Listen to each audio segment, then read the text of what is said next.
Good morning friends, आप सबों का हमारे चैनल के ट्यूटोरियल्स में स्वागत है। अभी जो हम लोग सल्तनत कालीन प्रौद्योगिकी एवं शिल्प उत्पादन के टॉपिक के बारे में चर्चा करने जा रहे हैं, डिस्कस करने जा रहे हैं। सल्तनत कालीन प्रौद्योगिकी एवं शिल्प उत्पादन, टेक्नोलॉजी और आर्ट्स एंड क्राफ्ट्स। सल्तनत कालीन मतलब सल्तनत काल के समय, टेक्नोलॉजी और आर्ट्स एंड क्राफ्ट, शिल्प उत्पादन, इसके बारे में पढ़ेंगे।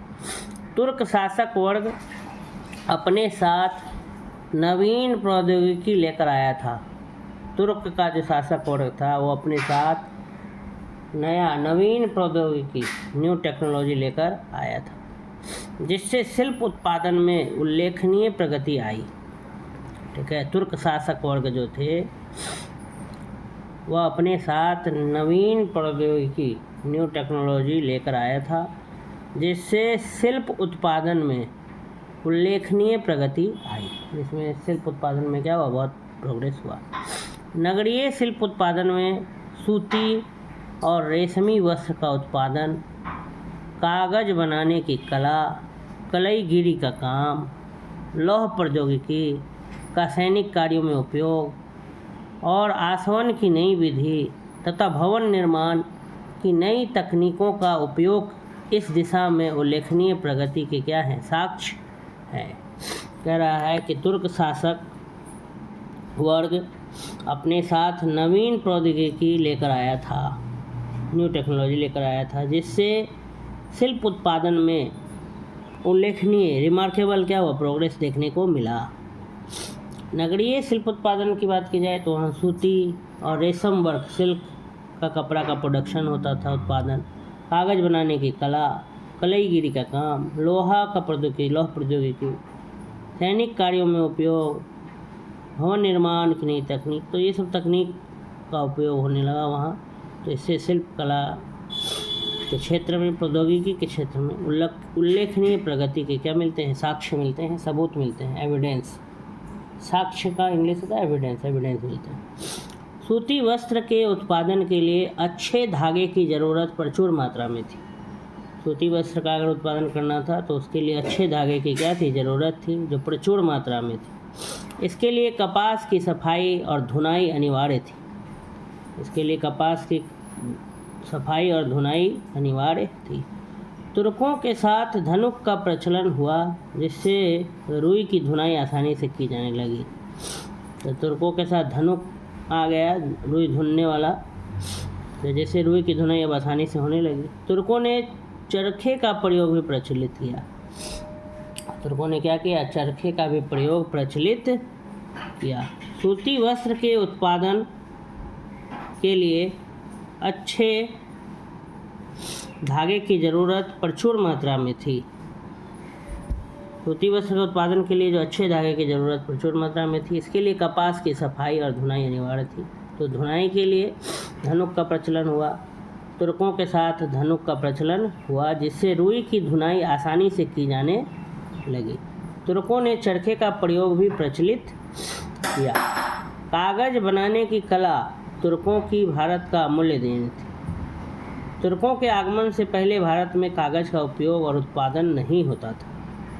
तुर्कों ने मध्य एशिया में मंगोलों से इस कला को ग्रहण किया, जबकि मंगोलों ने स्वयं इसे चीनियों से प्राप्त किया था।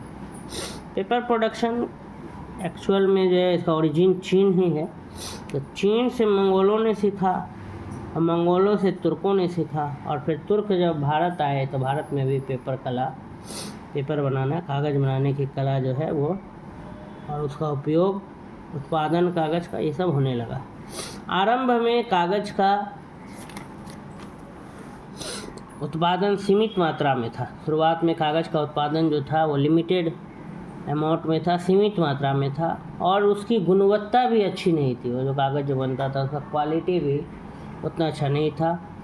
मगर जल्दी ही इन कमियों को दूर कर लिया गया। जल्दी ही उन कमियों को क्या कर लिया गया, दूर कर लिया गया। अधिक मात्रा में कागज़ प्राप्त होने के कारण अब पुस्तकों को लिखना आसान हुआ। अधिक मात्रा में कागज़ चूँकि प्राप्त हो गया तो पुस्तकों को लिखना, पांडुलिपियों को लिखना क्या हुआ, आसान हुआ। इसके साथ इनकी जिल्द बनाने और जिल्द अलंकरण का विकास हुआ। ठीक है। तो लिख रहा है कि मगर जल्द ही इन कमियों को दूर कर लिया गया। अधिक मात्रा में कागज़ प्राप्त होने के कारण अब पुस्तकों पांडुलिपियों को लिखना आसान हुआ। इसके साथ इनकी जिल्द बनाने और जिल्द अलंकरण का विकास हुआ।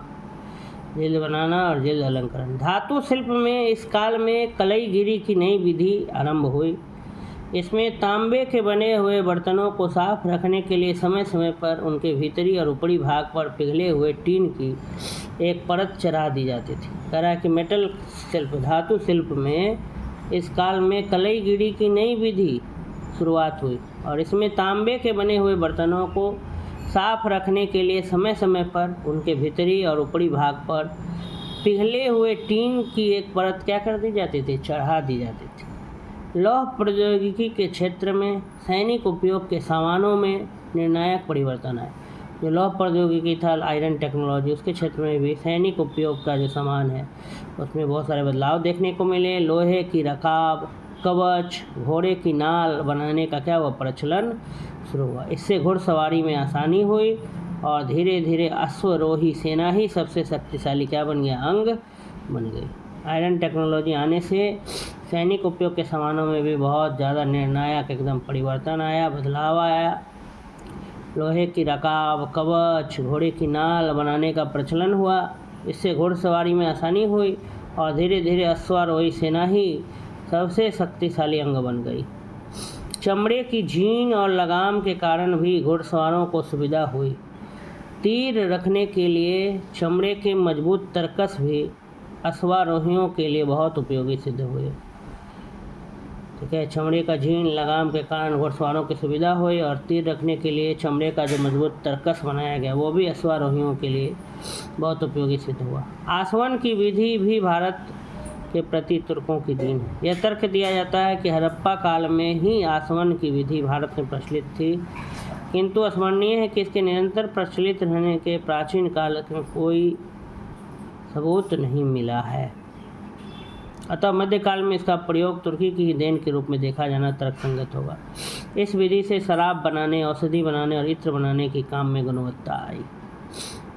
आसवन, फर्मेंटेशन, आसवन की विधि भी भारत में के प्रति तुर्कों की देन है। यह तर्क दिया जाता है कि हड़प्पा काल में ही आसवन की विधि भारत में प्रचलित थी, किंतु स्मरणीय है कि इसके निरंतर लगातार प्रचलित रहने के कारण प्राचीन काल में से कोई साक्ष्य नहीं है।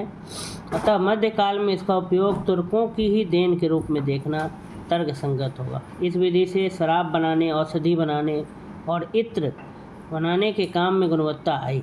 शीशे के बर्तन बनाने की कला अभी संभवतः भारत में विकसित नहीं हो पाई थी और यह सामान विदेश से क्या किए जाते थे, आयात किए जाते थे, मंगाए जाते थे। इस प्रकार साधारण किसान से लेकर शिल्पकार, सैनिक, सामंत और शासक सभी वर्गों के लिए नई सुविधाएं और उन्नति के अवसर प्रौद्योगिकी के इन नए रूपों में विकास के कारण क्या हुए, प्रस्तुत हुए।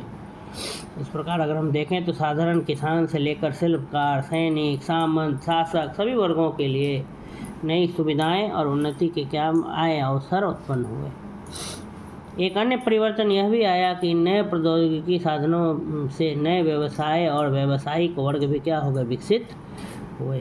इससे कालांतर में नई जातियों और उपजातियों का क्या हुआ, क्रमिक विकास हुआ। एक अन्य परिवर्तन यह भी आया कि नए प्रौद्योगिक साधनों में से नए व्यवसाय और व्यावसायिक वर्ग क्या हुए, विकसित हुए। इससे कालांतर में नई जातियों और उपजातियों का क्या हुआ, क्रमिक विकास हुआ। सल्तनत काल में हस्तशिल्प पर आधारित उद्योगों की प्रगति निर्णायक ढंग से हुई और खनिज पदार्थों की प्राप्ति का काम सामान्य रूप से हुआ करता था। नमक, लोहा, तांबा प्रचुर मात्रा में उपलब्ध थे, परंतु सोने और चांदी की मात्रा क्या थी, कम थी। हीरे और बहुमूल्य रत्नों का कारोबार आम था। वस्त्र उद्योग की स्थिति तुर्कों द्वारा चरखे के प्रचार से उन्नत हुई। पट अथवा मोटे सूती वस्त्र से लेकर उत्तम कोटि की मलमल का भी उत्पादन होता था। रेशमी वस्त्र और सुनहरे काम वाले पटोला वस्त्र गुजरात में निर्मित होते थे। रेशम की उच्च कोटि के वस्त्र ईरान से आयात किए जाते थे। कालीनों, जो मैट सब है, कालीनों का भी आयात ईरान और अफ़गानिस्तान से होता था। कारपेट जिसको कहते हैं, कालीनों का भी आयात ईरान और अफ़गानिस्तानों से होता था, जबकि शॉल कश्मीर से प्राप्त की जाती थी। तो इस प्रकार से हमने देखा कि जो है सल्तनत कालीन प्रौद्योगिकी तथा शिल्प उत्पादन के बारे में। ये टॉपिक यहीं पर समाप्त होता है। अगर आपको मेरी वीडियो अच्छी लगी तो मेरे चैनल को अधिक से अधिक सब्सक्राइब करें एवं लाइक करें, शेयर करें। धन्यवाद।